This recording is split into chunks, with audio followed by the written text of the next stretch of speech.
Alors mes chers amis, je suis vraiment heureux de vous retrouver aujourd'hui pour partager avec vous une idée extrêmement intéressante et qui va être l'un des fondements du judaïsme. Vous savez que je n'ai pas l'habitude d'exagérer, et si je vous dis qu'aujourd'hui, l'idée dont on va parler, elle est absolument urgente, c'est que c'est véritablement le cas. Commençons, si vous le voulez bien, de quelques versets qui se trouvent contenus dans la paracha de Vayetse. Vous savez que Yaakov se trouvait chez Lavan. Il a travaillé pendant 14 ans pour pouvoir se marier dans un premier temps avec Léa, puis ensuite finalement avec Rachel. Et voilà qu'au bout d'un moment, Dieu s'adresse à Yaakov. Et il lui dit, Vayomer Hashem el Yaakov, Dieu s'adresse à Yaakov et lui dit, Shuv el eretz avotecha ulmolaltecha ve'ehyeh aimach. Retourne vers la terre de tes parents, et puis je serai avec toi. Donc un ordre explicite qu'Hachem adresse à Yaakov, il lui dit, je te demande de rentrer chez toi à la maison. À ce moment-là, extrêmement surprenant, le discours que va tenir Yaakov à ses épouses Rachel et Léa. Je vous le lis dans les mots pour que vous voyez bien que je ne modifie rien du tout. Vaishlach Yaakov vaikra le Rachel ou le Léa. Yaakov donc s'adresse à Rachel et à Léa et il leur dit, Roe anochi et pene avichen, ki eneno elai kitmol shilshom. Je vois que le visage de votre père n'est plus à mon égard comme il l'était hier et avant-hier. Veloe avi aya imadi. Donc je vois que votre père devient antipathique à mon égard. Il leur dit, et puis sachez que Hachem a toujours été avec moi. Si je suis devenu riche, c'est parce que Hachem était avec moi. Moi, je ne suis jamais amusé à voler votre père.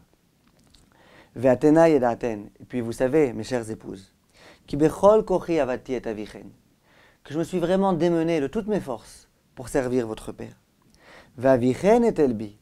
Et c'est votre père qui s'est moqué de moi, qui a essayé de m'arnaquer. Ve'chelif et maskurti aseret monim, etc. Et qui a essayé à plusieurs reprises de se moquer de moi et de m'arnaquer. Continue Yaakov, s'adresse à ses épouses, et il leur dit ensuite, Anochi Yael Bet-El, Asher Mashach Tasha Matseva, etc. Ata kum tse mina haaretz hazot, veshuv el eretz moladtecha. Il leur dit, et puis en plus, Hachem s'adressait à moi, et il m'a demandé que nous rentrions à la maison. C'est surprenant parce que Hachem s'adresse à Yaakov et lui dit, rentre à la maison. On se serait attendu à ce que Yaakov vienne voir ses épouses et qu'il leur dise, Dieu nous a demandé de rentrer à la maison.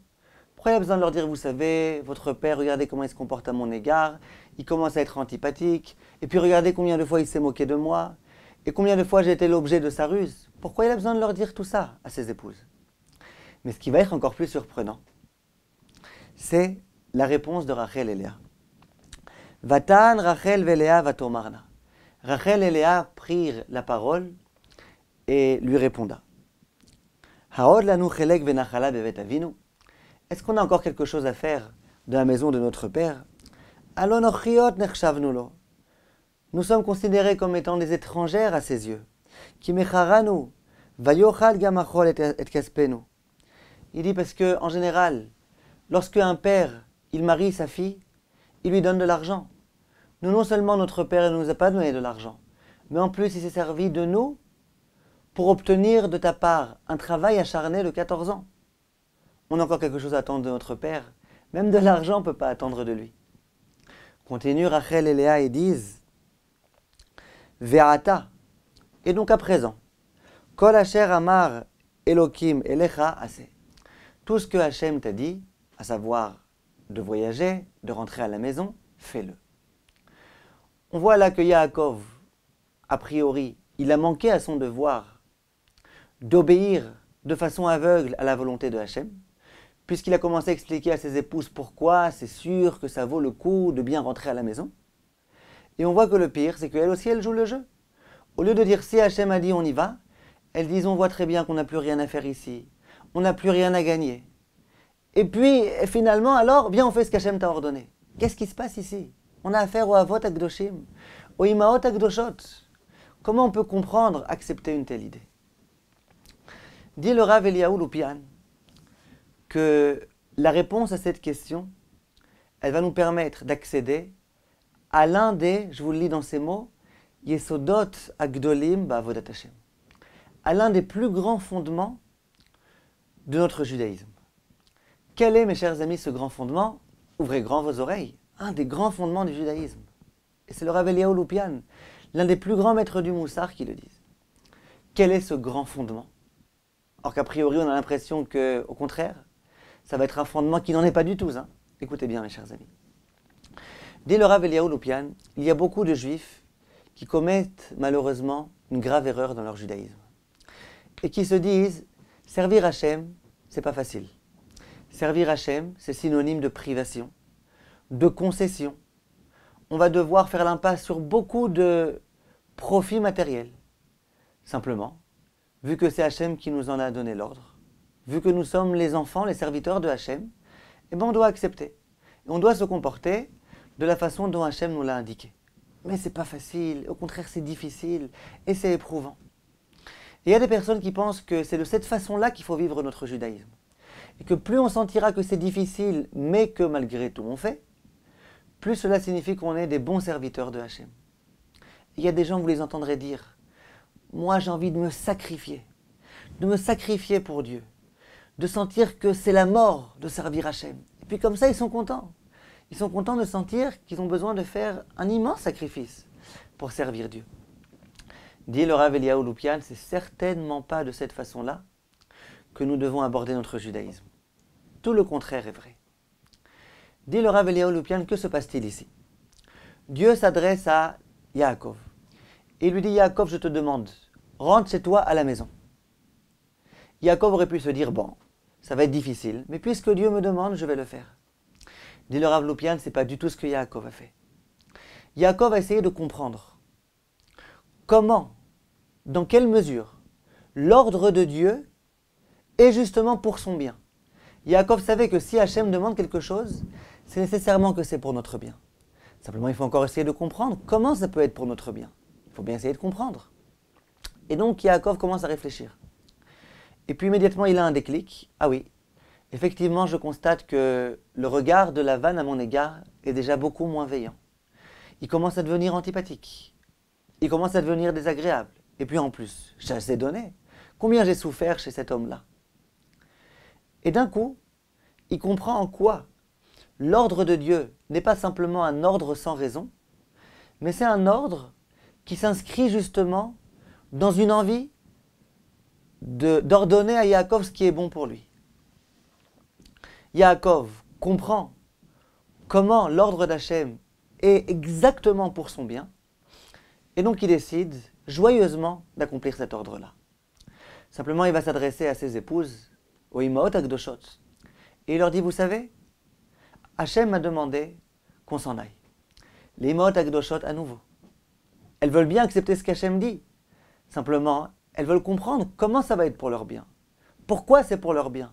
Pourquoi si Hachem s'est adressé, c'est pas pour les embêter, c'est pas pour les gens kikiner, c'est pas pour montrer qu'il a son mot à dire, c'est que c'est pour leur bien. Immédiatement, déclic, c'est vrai. Chez notre père, on est considéré comme étant des étrangères, on n'a rien à faire là-bas, on ne trouve pas notre place, on n'est pas logé à la bonne enseigne, et puis d'ailleurs, on ne peut même pas attendre qu'il va nous donner de l'argent parce que regarde comment il nous a traités. Et donc, on comprend. On comprend en quoi l'ordre d'Hachem était justement pour notre bien. Lorsqu'ensuite vont dire les Imaot Akdoshot Ve'ata, et à présent, on va faire ce qu'Hachem nous a dit, ça ne veut pas dire que si jamais on n'avait pas compris, on n'aurait pas fait cette chose-là. Chas v'shalom. On parle des Imaot Akdoshot. Simplement, ça veut dire, puisque maintenant on comprend en quoi l'ordre d'Hachem est vraiment pour notre bien, qu'il arrive justement au moment voulu, et qu'on comprend en quoi il est pour notre bien, à présent, on va pouvoir le faire avec joie, avec gaieté et avec conviction. Ça veut dire, mes chers amis, qu'il faut bien qu'on entre dans notre esprit, contrairement à ce qu'on essaye de nous entrer dans tout type d'endroits, que la Torah, elle est pour notre bien. Les mitzvot que Dieu nous a données, elles sont justement pour notre bien, pour notre bon épanouissement. Et il faut qu'on essaye de comprendre en quoi ces mitzvot sont pour notre bien. En quoi, par exemple, l'observance du Shabbat est pour notre bien? En quoi, sans Shabbat, on vivrait de façon beaucoup moins épanouie? En quoi les lois de pureté familiale sont pour notre bien? Dieu n'est pas venu un beau jour et il a dit « J'aimerais bien vous montrer que c'est moi le roi et donc je vais vous embêter. » Ta, ta, ta, ta. Sûrement pas. Si Hachem nous a donné des lois, c'est que c'est pour notre bien. À nous d'essayer de réfléchir. En quoi ces lois sont pour notre bien? Dit le Rav Eliyahu Loupian, c'est ce que Yaakov a essayé de faire. C'est ce que Rachel et Léa ont essayé de faire. Et ça, c'est l'un des grands fondements du judaïsme. D'où est-ce que le Rav Loupian le tire? On peut peut-être dire que c'est d'une parole explicite de Dieu à Abraham. Souvenez-vous de l'épreuve de Lech Lecha. Dieu s'adresse à Abraham et il lui dit « Lech Lecha me'artzecha ou mimoladetecha ou mi bet avicha el haaretz asher areka » Il lui dit « Je vais te demander de quitter ta patrie, le lieu de ta naissance, là où se trouvent tes parents, et tu vas t'en aller là où je t'indiquerai. » À ce moment-là, il est écrit « Lech Lecha, va-t'en pour toi ». Ça veut dire quoi pour toi? Dit Rashi, le'anaatra ou l'tovatra. C'est pour ton bien. Je te demande de partir et sache, Abraham, que c'est pour ton bien. Pourquoi Dieu a-t-il besoin de dire à Abraham, c'est pour ton bien? Il aurait dû lui dire, va-t'en. Et puis voilà, Abraham l'aurait fait. Abraham Avinu. Pourquoi Dieu a besoin de lui dire, va-t'en et sache que c'est pour ton bien? C'est exactement ça la raison. Dieu ne souhaite pas nous donner des mitzvot en nous disant, je vais vous demander de vous sacrifier. Je vous donne des mitzvot qui vraiment ne sont pas pour votre bien, mais vous devez quand même le faire. C'est vraiment pas l'esprit de la Torah. L'esprit de la Torah, c'est je vous donne des mitzvot, elles sont pour votre bien. Et moi, Hachem, je vous le dis. Toi, Abraham, je te le dis, la Torah est pour ton bien. Les tovatra ou les anaatra. Et c'est de cette façon-là qu'il faut qu'on vive notre judaïsme. Dit le Rav Eliyahu Loupian, et ça, c'est l'un des grands fondements du judaïsme. Je me permets, mes chers amis, de vous poser une question. En quoi est-ce un tellement grand fondement? La vérité, cette idée-là, elle est jolie. J'ai envie de vous dire un beau vort, un beau dvar Torah. Je vous dis cette idée-là, ça passe bien, c'est agréable, c'est beau à entendre, ça réconforte quelquefois. Mais de dire que c'est l'un des grands fondements du judaïsme, il n'a peut-être pas un petit peu exagéré, le Rav Loupian? Et pourtant, quand on le connaît, on sait que chacun des mots qui sortaient de sa bouche était mesuré. Or, comment comprendre une telle idée? Pour ce faire, nous allons réfléchir un petit peu à la rencontre entre Yaakov et Esav. Au début de la paracha de Vaishlach, comme vous le savez, Esav est en train de pourchasser Yaakov. Il est déterminé à le tuer. Esav est accompagné de tous ses soldats, d'une armée aguerrie, et Yaakov, malheureusement le pauvre, tout frêle, tout fragile et inquiet. Il s'adresse à des malachim, c'est le début de la paracha, Vaishlach Yaakov malachim. Yaakov a envoyé des émissaires. Et il leur demande, allez s'il vous plaît à la rencontre de Esav. Essayez un petit peu de l'amadouer. Dites-lui que j'aimerais bien faire la paix avec lui. Que j'aimerais bien retrouver mes relations de fraternité. Dites-lui que ça y est, toutes ces disputes-là, ce n'est qu'un passé. Tout est terminé. Allez lui dire. Qui étaient ces fameux émissaires, là, ces anges? Dit Rashi, Malachim Mamash. C'était des véritables anges. Alors, qu'est-ce qu'un ange? Je ne sais pas. J'imagine que vous non plus, vous ne savez pas. Visiblement, une grande colonne de feu. Mais en tous les cas, ce sont des êtres extrêmement puissants. J'imagine qu'ils sont éloquents. J'imagine que leur force de persuasion est immense. Yaakov envoie ses anges pour s'adresser à Esav et pour essayer de le calmer. Les anges, malheureusement, ne réussissent pas. Ils reviennent voir Yaakov et ils lui disent « Vayashuvu ha-malachim el Yaakov les morts, banu el achicha el Esav. » Nous avons effectivement été à la rencontre de Esav. « Vegam olech likratra. » Et voilà que lui, il continue à essayer de te poursuivre. « Verba meot ishimo. » Accompagné de ses 400 guerriers. Et Rashi sur place de commenter « Chez Haïta Omer Achihu. » Toi tu disais, c'est mon frère, on va se comporter avec lui avec fraternité. « Avalhu noeg imecha ke Esav aracha. Odenu besinato. » Lui non, on n'a pas réussi à le convaincre. il est vraiment déterminé à te tuer, il est Esav Aracha, il continue à te haïr. Donc visiblement, ces anges-là, tellement éloquents, ont échoué dans leur mission. Ils n'ont pas réussi à convaincre Esav. Vous imaginez donc bien l'angoisse de Yaakov.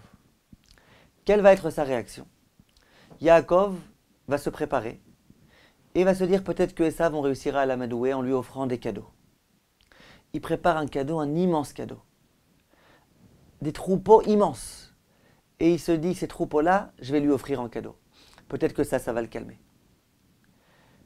Non seulement il pense à lui offrir des cadeaux, mais en plus il va lui donner une bonne part d'honneur. Il est écrit dans le verset qu'à 7 reprises, Yaakov, avec toute sa famille, va se prosterner devant Esav. Au moment où ils vont le voir à l'horizon, ils vont se prosterner. Par marque de considération. Une deuxième fois, ils vont à nouveau se prosterner. Une troisième fois, quatrième fois, cinquième fois, sixième fois, septième fois. À ce moment-là, mes chers amis, véritable renversement de situation. Ce fameux Esav, qui était déterminé à le tuer, ce fameux Esav, qui ne s'est pas laissé convaincre par des anges, avec tous les procédés oratoires qu'il possédait, d'un coup, changement de personnalité, se dévoile un nouvel homme. Ainsi qu'est écrit dans le verset, Vayarot Esav dikrato. Esav a couru à la rencontre de Yaakov. Vaïchabekeu, et il l'a enlacé. Vaïpol al savarav, vaïshakeu, vaïvku. Et puis vraiment comme ça, il l'a enlacé, et il l'a embrassé, et ils se sont mis les deux à pleurer. Voilà comment cet homme, inflexible, déterminé, qui n'avait qu'une aspiration depuis de nombreuses années, c'était d'un jour, enfin, pouvoir tuer Yaakov. Au moment où il aperçoit Yaakov, il se met à l'embrasser. Le grand amour. Comment comprendre une telle idée? Que s'est-il passé ici? Eh bien, nous enseignent nos maîtres que Yaakov a trouvé le point sensible de Esav. Esav, c'était un homme extrêmement matériel. Esav, il n'avait qu'une envie, c'était toujours de pouvoir assouvir ses désirs matériels. Yaakov savait que si on veut amadouer Esav, il y a une solution. Promets-lui beaucoup de matérialité. Promets-lui beaucoup de cadeaux. Montre-lui comme ça un immense troupeau. Et puis, si ça ne suffit pas, donne-lui aussi de l'honneur, du kavod. Prosterne-toi en marque de considération. Prosterne-toi encore une fois. Honore-le, honore-le, honore-le. Et Yaakov s'est dit, si jamais je lui donne beaucoup de cadeaux, je lui en mets plein la vue avec toute cette matérialité-là, avec tout cet honneur-là que je lui offre, peut-être que ça sera en mesure de l'amadouer. Et effectivement, ça l'a amadoué. Ce que les anges n'ont pas été capables de faire, ces quelques cadeaux-là, avec cette marque de considération, a été capable de faire. Simplement, je me pose, mes chers amis, une question avec vous. D'où Yaakov savait que c'était le point sensible de Esav? D'où savait-il que ça aurait de bonnes chances de fonctionner? Eh bien, pour répondre à cette question, il faut, mes chers amis, se souvenir de ce qui s'est passé un petit peu avant. Vous vous souvenez sans doute de cet épisode. Esav revient un jour du champ, alors qu'il est éreinté. Ce jour-là, il avait chassé, il avait commis beaucoup de choses abominables. Et puis en plus, il était affamé. À ce moment-là, il aperçoit Yaakov en train de cuisiner un plat de lentilles. C'est peut-être une soupe de lentilles. Et puis il lui demande, s'il te plaît, donne-moi cette soupe de lentilles. Yaakov, à ce moment-là, lui dit, écoute, je ne vais pas te l'offrir gratuitement. Si jamais tu acceptes de m'accorder ton droit d'aînesse, moi, en contrepartie, je te donnerai ce plat de soupe. Et Esav immédiatement, sans réfléchir, de façon tout à fait spontanée, il dit à Yaakov, ah, il n'y a pas de problème. Quoi, tu veux juste mon droit d'aînesse? Je te le donne. Qu'est-ce que tu veux? Tu veux mon droit d'aînesse? Prends-le. L'essentiel, c'est que tu me gaves de cette soupe. Il est écrit dans la Torah à ce moment-là, Vaïvez Esav et Abechora. Esav, ce faisant, a méprisé le droit d'aînesse. Et nos maîtres de nous dire, si jamais il a méprisé le droit d'aînesse, si la Torah atteste que ce comportement procédait du mépris, ça veut bien dire qu'il n'était pas en train de mourir de faim. S'il est en train de mourir de faim, c'est normal qu'il préfère consommer cette soupe et ne pas mourir que d'avoir le droit d'aînesse. Simplement non. Si la Torah dit que Esav a méprisé le droit d'aînesse, Ça signifie qu'il n'était pas en train de mourir de faim. Il avait un petit peu faim. Simplement pour lui, le droit d'aînesse ne valait rien du tout. Et d'ailleurs, le Midrash va le dire. À ce moment-là, Esav va sortir. Il va rencontrer ses amis. Et il va, à gorge déployée, se moquer de Yaakov. Et leur dire, ah, vous voyez ce Yaakov, comment j'ai réussi à l'arnaquer? Lui, il avait une bonne soupe, qui valait beaucoup d'argent. Et moi, j'étais capable de lui prendre cette soupe en lui promettant un droit d'aînesse. Et il s'éclate de rire. Regardez comment je l'ai arnaqué, regardez comment je l'ai arnaqué. Ça prouve bien que Esav, il a complètement méprisé à ce moment-là le droit d'aînesse. La question qui va se poser, mes chers amis, c'est que au moment où Yaakov va réussir à subtiliser la bracha de Esav, et où finalement Yitzhak va le bénir, au moment où ensuite Esav va se rendre compte de cela, que c'est finalement Yaakov qui a été béni à sa place, à ce moment-là il est écrit dans le verset Vayitzhak tseaka gedola umara. À ce moment-là, Esav était littéralement meurtri. Il a hurlé. Il a hurlé du fond du cœur. Ouais, on m'a volé. Et nos maîtres vont nous dire que dans toute l'histoire du peuple juif, la seule personne qui aura, à l'instar de Esav, crié de cette façon-là, de façon tellement sincère, ça va être Mordechai. Lorsque Mordechai va apprendre le terrible décret qu'a édicté Aman à l'encontre du peuple juif, à savoir de tous les exterminer, à ce moment-là, Mordechai va être meurtri. Il va lui aussi hurler, ainsi qu'il est écrit dans la Megillah, Vaïzak zeaka gedola umara. Et nos maîtres mettent vraiment au même niveau le cri de Esav et celui de Mordechai. Ça veut bien dire que le cri de Esav était sincère. Lorsque Esav a crié et qu'il s'est dit « Ouais, on m'a volé ma bénédiction », ça veut bien dire qu'il regrettait. Ça veut bien dire qu'il la voulait, cette bénédiction. Demande nos maîtres, je ne comprends pas. C'était un schizophrène, ce Esav. D'une part, on dit qu'il se moquait complètement du droit d'aînesse, avec tout ce que cela signifiait, à savoir aussi recevoir la bénédiction de son père. Et d'autre part, il entend que la bénédiction lui a été prise, c'est pour lui la fin du monde. Ah, il faut décider. C'est important pour toi la bénédiction, le droit d'aînesse, tout ce qui est spirituel, ou ça vaut rien du tout? Dit le Rav Chasman, qui était lui aussi un immense Rav de Moussar, il dit, il n'y a pas de question.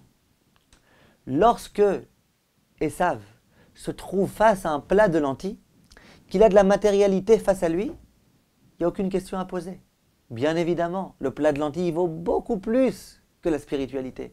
Il vaut beaucoup plus que le droit d'aînesse. Le droit d'aînesse, pas, ça vaut rien du tout. Regarde, j'ai une soupe. Ça veut dire que la matérialité, quelquefois, elle est capable d'aveugler l'homme. Lorsque Esav a face à lui soit le droit d'aînesse, soit de la matérialité, cette matérialité-là, elle rayonne face à ses yeux, elle l'éblouit complètement. Il n'est plus capable de voir clair. Il perd complètement ses repères. Lorsque plus tard il va se trouver face à son père, au moment où il n'y aura plus de plat de lentilles, à ce moment-là, Esav retrouvera sa lucidité. Et il s'apercevra de la gravité de ce qui s'est produit. Passer à côté d'une bénédiction de son père, manquer la bénédiction de Yitzhak, ça c'est gravissime, c'est la fin du monde. Ah mais il y a un instant, tu t'en moquais complètement, c'est pas que je m'en moquais, c'est que j'avais de la matérialité qui m'empêchait de voir clair. Quand on en a plein la vue, on n'est plus capable de raisonner de façon intelligente. Voilà l'enseignement que nous donne le Rav Chasman. Mais il faut savoir, mes chers amis, que Yaakov, donc bien évidemment, il était conscient de cela. Il a vu combien, au moment où il a voulu vendre cette soupe à son frère, combien son frère a été capable de tout laisser tomber. Pourquoi? Parce qu'il avait un peu de matérialité. Donc Yaakov savait que si jamais à présent il voulait amadouer son frère, il n'y avait qu'une solution. Avec Esav, il n'y a qu'une solution. Donne-lui beaucoup de matérialité. Face à tant de matérialité, à tant d'honneur, Esav ne pourra pas rester insensible. Et c'est effectivement ce qui s'est produit. Simplement, il faut peut-être qu'on remonte encore avant. Et qu'on essaye de se souvenir d'un épisode qui s'est produit entre Yaakov et Esav dans le ventre de leur maman. Écoutez bien, c'est un midrash explicite dans l'Yalkut Shimoni, pathétique. Écoutez la discussion qu'il y a eu dans le ventre de Rivka entre Yaakov et Esav. Et vous verrez d'où Yaakov savait que pour Esav, la chose principale, c'est la matérialité. Je vous lis dans les mots. Amrou, nos maîtres nous ont enseigné. Kesheayu Yaakov et Esav bimaïman, au moment où Yaakov et Esav étaient dans les entrailles de leur mère, Amarle Yaakov le Esav. Yaakov s'adressait à Esav et il lui a dit, Achi, mon frère, Shne olamot lefanenu. On va avoir face à nous au moment où on va sortir du ventre de notre mère deux mondes. Haolam hazeh va olam haba. Ce monde-ci, l'olam hazeh, est le monde futur. Haolam hazeh, je te présentais de quoi a l'air l'olam hazeh. Yesh bo achila, on peut manger. Ushtiya, et on peut boire. Umasa, umatan, on peut commercer. Lisaïcha, on peut se marier avec une femme. Veleolid banim ou banot, on peut avoir des enfants, etc., etc. Ava, la olam haba, par contre le monde futur, en bo kol amidot alalou. Il n'y a pas du tout toutes ces choses-là. Là-bas, c'est un monde complètement spirituel. Il n'y a aucun profit matériel. Retzonra, dit Yaakov à son frère, moi je te propose le deal suivant. Tolata olam hazeh, toi tu vas prendre le olam hazeh. Veni et tol olam haba, et moi je prends le olam haba. Sheneemar michak kayom et bechoratcha li ki oto hayom shayu bebeten iman. Miyat, que se passe-t-il immédiatement? Kafar Esav bitriyat ametim. Esav a renié le concept de la résurrection des morts. Il a renié tout le fait que le monde futur existe. Sheneemar ine anochi olech lamut, ota sha'a natan Esav chelko olam hazeh, ve Yaakov natan chelko olam haba. Et à ce moment-là, la négociation était terminée. Yaakov a effectivement pris le olam haba et Esav a effectivement pris le olam hazeh. Vous voyez déjà à ce moment-là que Yaakov présente à son frère la notion des deux mondes, du olam hazeh et du olam haba. Il lui dit l'un c'est un monde de profit matériel, l'autre c'est un monde de profit spirituel. Immédiatement Esav a opéré un choix. Moi je prends le olam hazeh. Simplement Esav, imaginez-le vous, dans le ventre de sa mère Rivka, là-bas c'est un endroit saint, c'est un endroit sacré. Vous imaginez bien que Esav, il était conscient de l'importance du olam haba. Il avait malgré tout une conscience. Alors comment peut-il faire pour ne pas renoncer au olam hazeh et pour malgré tout ne pas être rongé par la culpabilité de laisser tomber le olam haba qui est tellement important? Eh bien, appréciez ici le génie de Esav.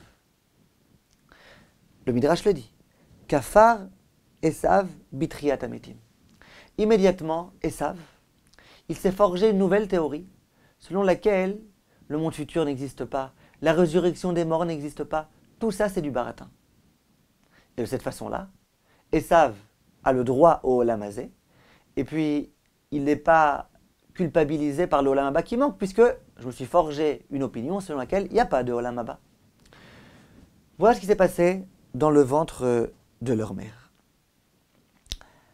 A priori, mes chers amis, on comprend donc bien que Yaakov a déjà vu à ce moment-là que pour Esav, lorsqu'il y a une confrontation entre olam hazeh et olam haba, qu'est-ce qui a la préséance? C'est olam hazeh.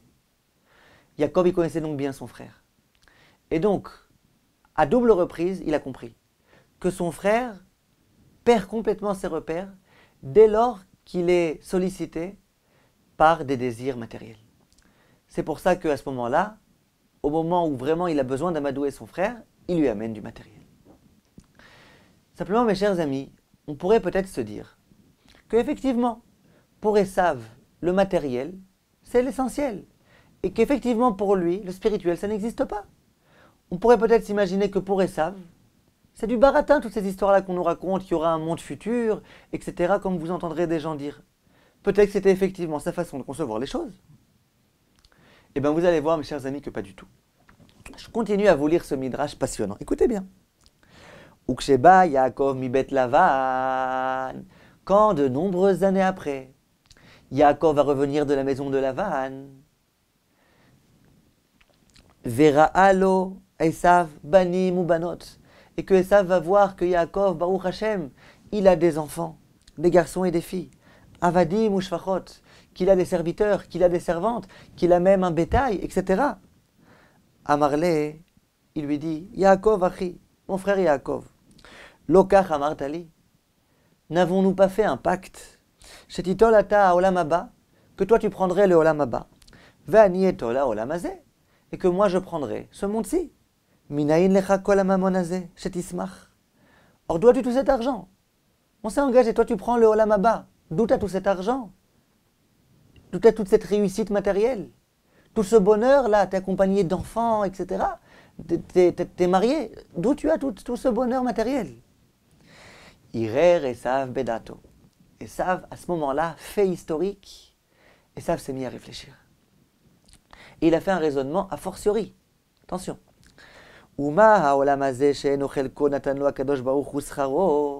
Si déjà ce monde-ci, qui n'est pas la part de Yaakov, malgré tout Hachem lui a donné beaucoup de ce monde-ci, beaucoup de réussite.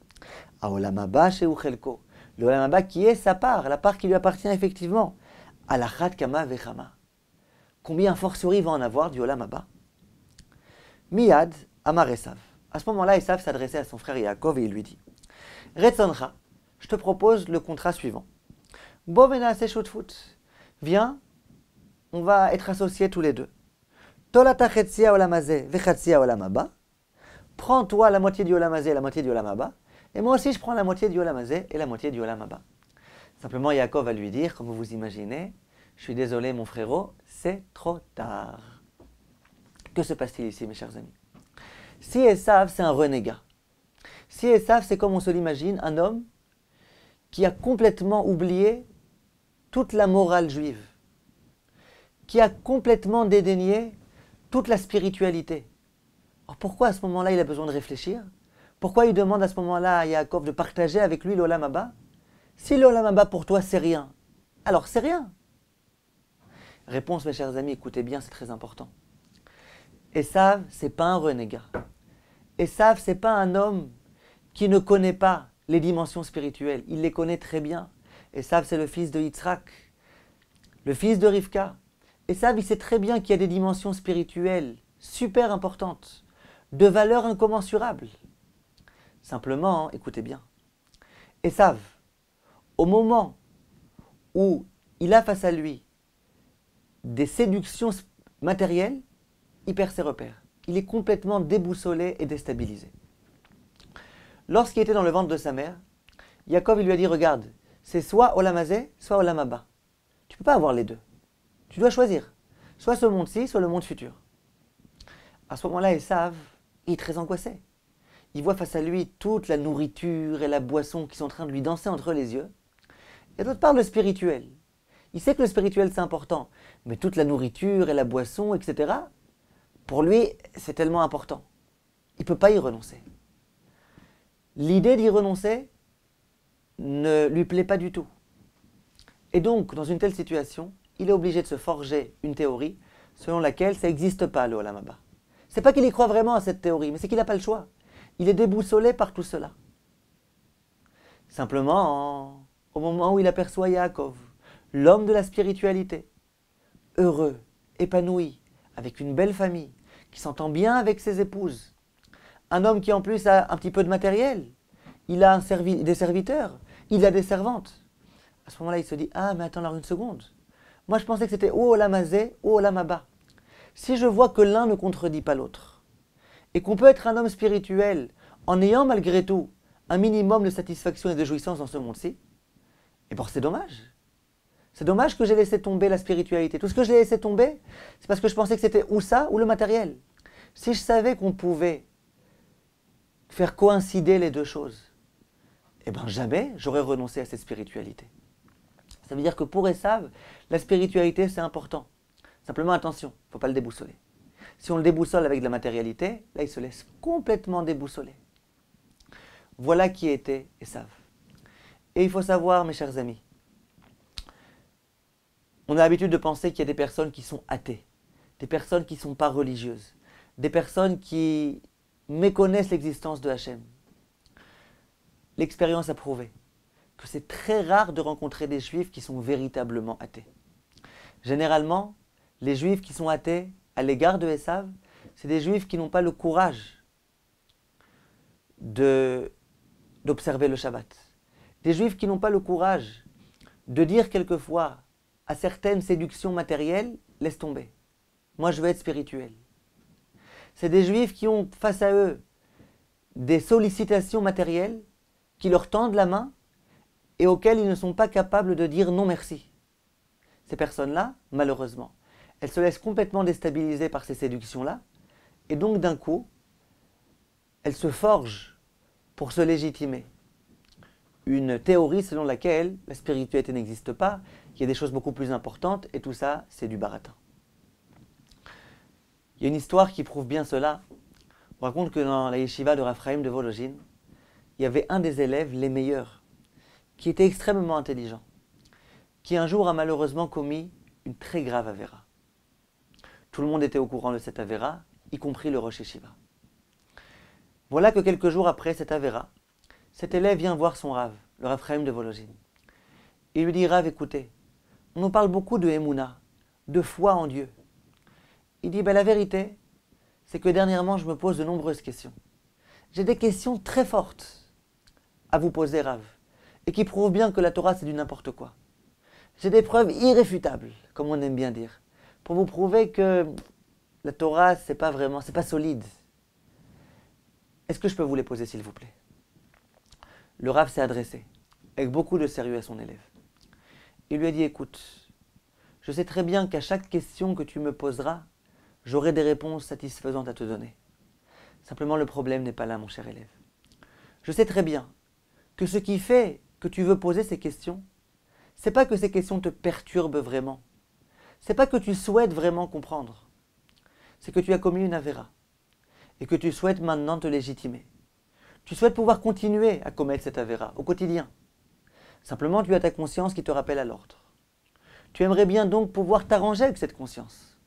Et donc, tu souhaites à remettre en question toute la véracité de la Torah pour pouvoir te permettre de faire ce que tu veux.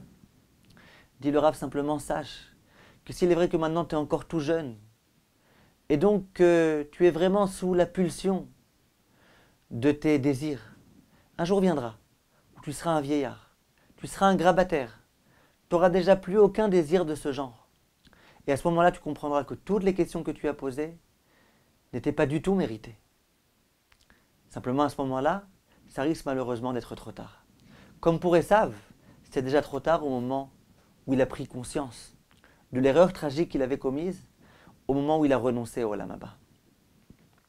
On voit de là que toutes les personnes que vous rencontrerez, qui vous diront « Non, la Torah, c'est pas vrai, moi, j'y crois pas », généralement, c'est des personnes qui veulent se permettre de vivre de façon complètement libre, comme ils appellent ça. Et pour pouvoir se légitimer, ils sont obligés de dire que la Torah n'existe pas et qu'on peut toujours réfuter toutes les preuves de l'existence de la Torah, etc., etc.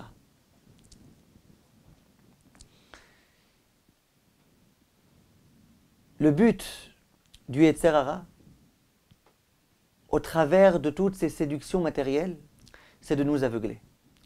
Au moment où Yaakov va malheureusement devoir se battre contre cet ange-là, on dit que cet ange-là, il s'appelait Samaël. Dit le Kli Yakar, ça veut dire quoi? Pourquoi son nom est Samaël? Il dit parce que Sama, ça vient du terme Souma. Souma, c'est un aveugle. Samaël, ça veut dire que l'essence du Yetzer Hara, c'était cet ange-là, l'ange de Esav, le Yetzer Hara, l'ange de la mort. Son but, c'est d'aveugler l'homme. Le Yetzer Hara, de quelle façon il fonctionne? Il vient, il essaye d'aveugler l'homme. L'homme, il a une vision très claire des choses. Il a une clairvoyance particulière. Vient le Yetzer Hara et il l'éblouit complètement. Avec de la matérialité, il lui en met plein la vue et comme ça il l'éblouit. Et de cette façon-là, l'homme perd complètement sa clarté d'esprit. Il y a une idée extraordinaire que défend le Rav Strassman. Il y a quelque chose de bizarre. Au moment où cet ange-là, à la fin du combat, va demander à Yaakov comment tu t'appelles, Yaakov va lui dire, je m'appelle Yaakov. À ce moment-là, Yaakov va lui dire, et toi, comment tu t'appelles? Et cet ange va lui dire, Lama tish'al lishmi, pourquoi tu me demandes comment je m'appelle? Alors imaginez-vous, un jour, vous recevez un coup de fil, en plus masqué. Vous répondez, allô, la personne vous dit « Bonjour, comment tu t'appelles ?» Et vous, vous êtes gentil, vous lui répondez « Je m'appelle Evelyne. » Et vous, comment vous vous appelez? Pourquoi tu me demandes comment je m'appelle? On va s'imaginer un petit peu comment c'est suspect cette histoire-là. C'est ce qui se passe. L'ange demande à Yaakov comment tu t'appelles, Yaakov répond. Ensuite, Yaakov demande à l'ange comment tu t'appelles. Il dit pourquoi tu me demandes comment je m'appelle? Lama tish'al lishmi. Pourquoi tu m'interroges sur mon nom? Et le pire de tout, c'est quoi? C'est que Yaakov, il lui dit pas je te demande comment tu t'appelles parce que petit A, petit B, petit C. Non, Yaakov, visiblement, est satisfait de la réponse. Je t'ai demandé comment tu t'appelles. Tu me réponds pourquoi tu me demandes comment je m'appelle? Et puis je suis content. Comment on peut comprendre une telle idée? Si Yaakov lui a demandé comment il s'appelait, c'est qu'il voulait vraiment savoir. Lorsque l'autre lui demande pourquoi, il aurait dû lui répondre. Vient le Rav Rasman et dit, appréciez ici la beauté de l'idée. Il dit, le nom de cet ange-là, c'était Lama Tish'al Lishmi. Le nom du Yetzer Hara, c'est pourquoi tu me demandes comment je m'appelle? Alors vous allez me dire, il a 3 prénoms. Lama Tish'al Lishmi. C'est vrai. Moi, j'ai 3 prénoms personnellement. Azriel, Menaché et Yaakov. Et ma femme aussi a 3 prénoms. Naomi, Rachel, Sarah. Le seul problème, c'est que quand on a voulu se marier sur le faire-part, il n'y avait pas de place pour mettre les 6 prénoms. Mais voilà, il n'y a pas de problème qu'il y ait 3 prénoms. Donc lui, comment il s'appelle? Lama Tish'al Lishmi. Yaakov demande à l'ange, comment t'appelles-tu? Il lui répond, je m'appelle Lama Tish'al Lishmi. Yaakov a bien compris la réponse. Donc il n'a pas eu besoin de lui répondre à cette question. Il a eu la réponse à sa question. Mais ça veut dire quoi? Ça veut dire que généralement, on a dans notre vie un rôle à jouer, une mission à accomplir, un programme à réaliser. Simplement, il y a un être qui n'a aucune mission, aucune essence, aucune identité. Il s'appelle le Yetzer Hara. Le Yetzer Hara, il ne sait pas ce qu'il veut. Il sait juste une chose, c'est qu'il veut nous éblouir. Au moment où il essaye de nous aveugler, nous, quelquefois, on a envie de se reprendre en main. On s'adresse au Yetzer Hara, on lui dit, mais qui tu es? Qu'est-ce que tu veux exactement au juste? Peut-être que je ne peux pas te faire confiance. Peut-être que je t'accorde trop de confiance. Qui tu es? Dis-moi. À ce moment-là, le Yetzer Hara, vous savez ce qu'il répond? Il répond, pourquoi tu me demandes comment je m'appelle? Ça veut dire quoi? Ne pose pas de questions. Arrête de poser des questions. Moi, je lui dis, mais je suis obligé, il faut que je sache qui tu es. Sans arrêt, essaye de me convaincre de faire des choses. Mais qui tu es? Yetzer Hara, Lama Tish'al Lishmi. Mon identité à moi, c'est ne pose pas de questions. Parce que le Yetzer Hara sait que si on pose des questions, on risquera de le repérer, de le déceler et de déjouer tous ses complots, toutes ses ruses. Voilà pourquoi le Yetzer Hara, lui, il a une identité. Son identité, c'est ne me demande pas comment je m'appelle, ne pose pas de questions, fais ce que je te demande et tais-toi. Voilà le rôle que joue le Yetzer Hara. Permettez-moi, mes chers amis, d'en revenir donc au point de départ. Le Rav Lopian disait que l'un des grands fondements de la Avodat Hashem, du judaïsme, du service divin, c'est de savoir que tout ce qu'Hashem nous demande, c'est pour notre bien. Que toutes les mitzvot de la Torah, elles sont là pour nous apporter une jouissance. Qu'Hashem n'est à aucun moment venu nous donner des mitzvot pour nous fatiguer ou pour nous embêter. Et le Rav disait, ça c'est l'un des grands fondements. Et nous on a demandé, pourquoi c'est un tellement grand fondement? À mon avis, l'idée est claire. C'est que sans cette idée-là, si cette idée-là n'est pas claire dans notre esprit, on n'a aucune chance de servir Hachem comme il se doit. Pourquoi? Si jamais Esav a échoué, a failli, à cause de toute cette matérialité-là, eh bien nous aussi, on risque de faillir, à cause de toute la matérialité qui existe et qui se trouve autour de nous. Ça veut dire quoi? L'homme a envie de servir Hachem. L'homme a un esprit, a une clarté d'esprit. L'homme sait que la spiritualité, c'est l'essentiel. L'homme sait que le service divin, c'est quelque chose de super important. Comme Esav le savait. Rappelez-vous. Esav, il l'a su. Esav, lorsqu'il n'avait pas de soupe devant lui, et qu'il s'est aperçu qu'il avait perdu toute cette spiritualité-là, il s'est mis à crier. Esav aussi savait. Simplement, au moment où il était confronté à de la matérialité, il a complètement perdu sa clarté d'esprit. Eh bien, nous aussi, mes chers amis, on risque de passer à côté de notre vie. Si jamais on est trop sollicité par ces séductions matérielles. Alors comment faire? Quelle est la solution? La solution, c'est de savoir qu'on peut très bien servir Hachem et ne pas avoir besoin de renoncer au matériel. Si jamais pour moi, servir Hachem, c'est renoncer au matériel, renoncer à la jouissance, savoir que ça va être difficile, je vais devoir me sacrifier, mais il faut quand même que je le fasse. Combien de temps je vais pouvoir tenir? Un jour, 2 jours, 1 an? Mais très rapidement, mon Yetzer Hara va venir me voir. Il va me dire, ah, tu veux être juif? Et les vacances à l'hôtel? Et la plage à Deauville? Et les relations interdites ici et là-bas? Et toutes les jouissances que tu aurais pu avoir? Ah, toi, tu n'es que spirituel. Donc regarde à côté de quoi tu passes. La bonne nourriture, le bon ceci, le bon cela. Combien de temps on va réussir à conserver notre clarté d'esprit? On risque d'échouer complètement. On risque de tomber. Combien de temps on va pouvoir réussir à résister face à ce Yetzer Hara-là qui nous promet monts et merveilles, matérialité, nourriture, boissons, etc. On ne tiendra pas le coup. Si par contre, on est capable de vivre avec ce qui a été la conclusion de Esav, rappelez-vous-en, Esav lui-même. Sa conclusion c'était, mais je vois un homme qui s'appelle Yaakov, qui est capable d'être un homme super spirituel, et qui malgré tout a le matériel qu'il lui faut. Ce n'est pas le grand matériel, mais il a ce qu'il lui faut. À ce moment-là, on laisse déjà plus de place à notre Yetzer Hara. Quand le Yetzer Hara va venir nous voir et va nous dire « Tu veux être spirituel, mais qu'est-ce qui va se passer avec le matériel ?» Je lui dirai « Attends, excuse-moi, j'ai du matériel moi. Tout ce que je veux, j'aurai. Tout le matériel dont j'ai besoin, je l'aurai, Bezrat Hashem. » C'est pour ça que le Rav Loupian disait bien comprendre cette idée-là, savoir que lorsque je sers Hashem, ce n'est pas un sacrifice, que je pourrais jouir, vivre de façon heureuse ma vie en étant un bon juif, c'est l'un des fondements du judaïsme. Sans ça, il n'y a rien. Si jamais je pense qu'être un bon juif, c'est sacrifier sans arrêt, se sacrifier, eh bien j'ai aucune chance, le Yetzer Hara va venir, il va essayer de me convaincre que c'est pas possible. C'est pas possible d'être que spirituel. Renoncer au matériel, c'est trop dommage. Si par contre je suis capable de dire à mon Yetzer Hara, qu'est-ce que tu veux, de quoi tu parles? Tu parles de matériel, mais regarde combien j'en ai du matériel. Regarde ma Torah, comment elle me fait plaisir. Regarde comment, avec ma Torah, avec mon observance du Shabbat, je peux être joyeux. Regarde comment c'est pour mon bien. Regarde comment ça me permet de m'épanouir. Alors là, on a déjà chassé cet argument-là du Yetzer Hara.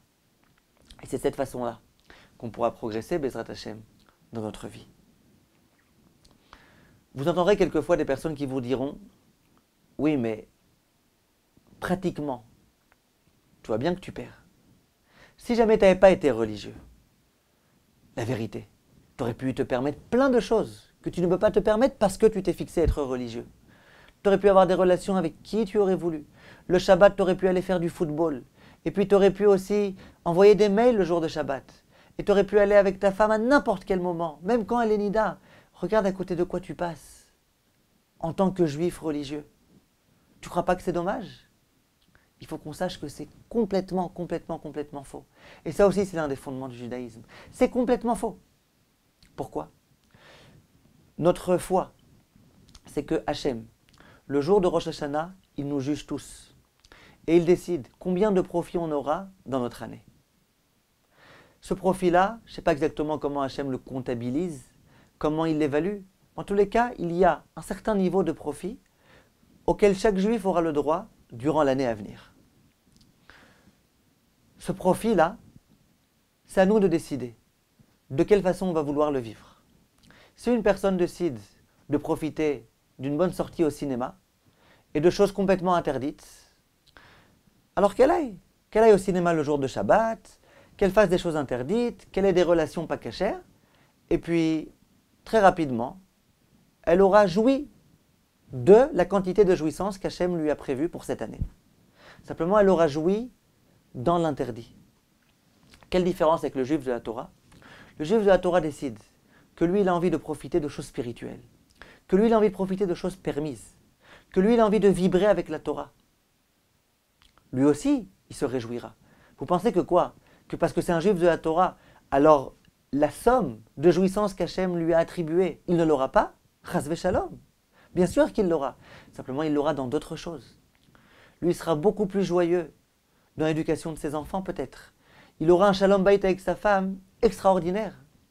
Cet homme-là, au moment où il prononcera des bénédictions, il exultera tellement qu'il sera joyeux. Je peux vous dire, mes chers amis, je sais que ça vous est déjà arrivé, d'aider par exemple un ami, et de vous sentir super joyeux au moment où vous l'aidez. C'est pas une jouissance, ça. Je peux vous assurer qu'à ce moment-là, vous êtes plus joyeux que l'autre qui va regarder un match de foot. J'en suis certain. Vous-même, vous l'avez déjà ressenti. Si l'essentiel, c'est de bien vivre, de vivre de façon épanouie, de vivre en étant joyeux, alors pourquoi ça serait beaucoup plus réjouissant de regarder un match de foot à la télé le jour de Shabbat plutôt que d'étudier et d'être joyeux dans son étude? Ça ne change rien du tout. L'essentiel, c'est d'être joyeux.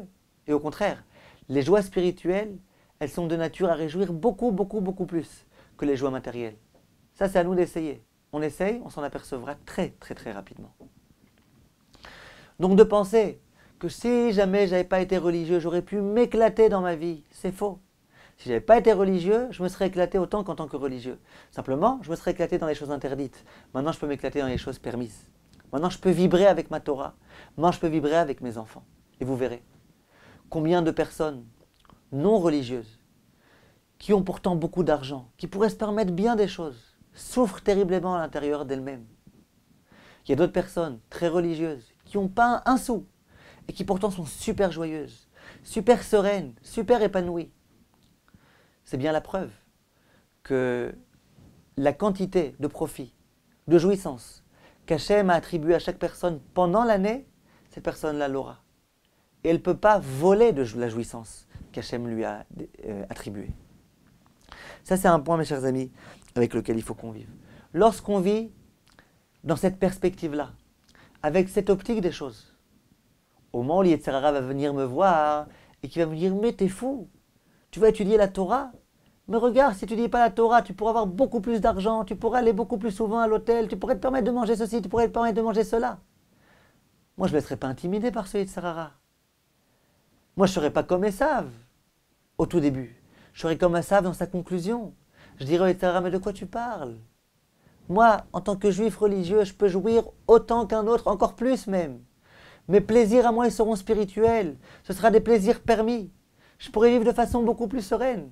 De quoi tu me parles? Que je passe à côté de jouissances? Regarde mes jouissances, regarde les tiennes. Laisse tomber. Tu n'arriveras pas à m'influencer.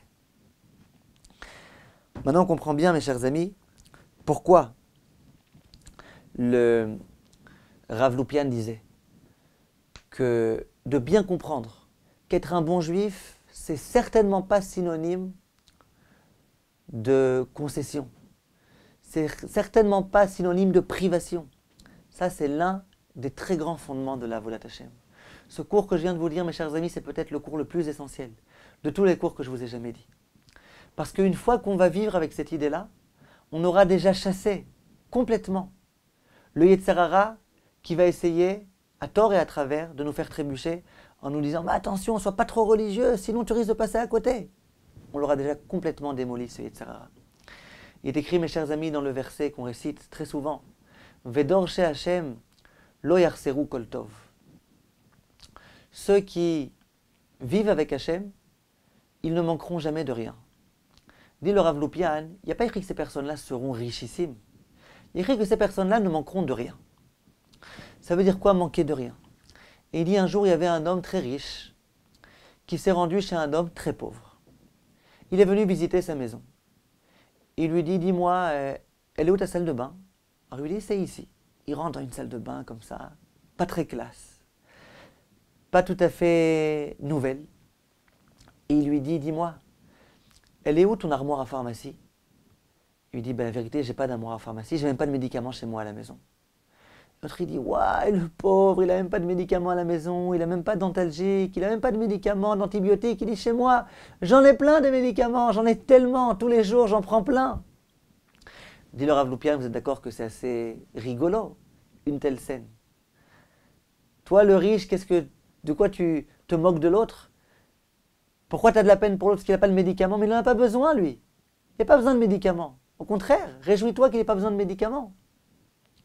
Et toi, de quoi tu es joyeux? Que toi, Baruch Hashem, chez toi, tu as plein de médicaments. Dit le Rav Loupian, c'est ce qui est écrit ici. Les tzadikim, ils ne manquent de rien. Pas parce qu'ils ont beaucoup. Comment vous voulez qu'ils aient des milliards dans leur compte en banque? Ils passent leur journée à accomplir des mitzvot, ils passent leur journée à étudier, et puis ils travaillent le strict minimum. Comment vous voulez qu'ils soient milliardaires? C'est pas qu'ils sont milliardaires, c'est qu'ils ne manquent de rien. Tout ce qu'ils veulent, ils l'ont. Il y a des personnes qui vont les voir, ils vont dire « Ah, mais comment tu peux être tellement joyeux alors que tu ne vas pas à Deauville, alors que tu ne vas pas toutes les semaines à l'hôtel, alors que ceci, alors que cela. » Et ces personnes-là, elles ne comprennent pas que cet homme-là, il n'a pas besoin de médicaments. Lui, il est en bonne santé, il se sent bien. Il n'a pas besoin de tout ça pour être joyeux. Alors qu'eux, ils se contentent d'avoir plein de médicaments. Ils ont besoin de prendre des médicaments ici, des médicaments là-bas. Ils ont besoin pour être joyeux d'aller ici en vacances, et ici ceci, ici cela. Ils ne comprennent pas qu'on peut être super joyeux en vivant une vie simple, en n'ayant pas beaucoup d'argent, en étant joyeux. Et ça, c'est ce qui est écrit dans le verset. Vedor chez Hachem, lo yarseru kol tov. Ceux qui vivent avec Hachem, ils sentiront qu'ils ne manquent de rien. Voilà toute la différence entre Yaakov et Esav. Lorsque Yaakov rencontre Esav, Yaakov dit à Esav, tu sais, Hachem, il m'a aidé. Vechi eshli kol. Il dit, moi j'ai tout. Tout ce qu'il me faut, j'ai. Pourtant, Yaakov, il n'était pas richissime. Pourtant, il dit à Esav, moi, je sens que j'ai tout. Je suis complètement satisfait. Esav, il dit à Yaakov, moi, alors que Esav était très riche, il dit à Yaakov, moi, Vechi eshli rov. J'ai beaucoup. Mais rov, ça veut dire la majorité. Il dit, j'ai pas tout. Moi, j'ai la majorité. J'ai la majorité de ce que j'aimerais avoir. Mais j'aimerais avoir encore tellement plus. J'ai pas encore tout. Voilà comment un homme comme Yaakov, avec le peu d'argent qu'il avait, il vivait dans la satisfaction. Il sentait qu'il avait tout ce qu'il lui fallait.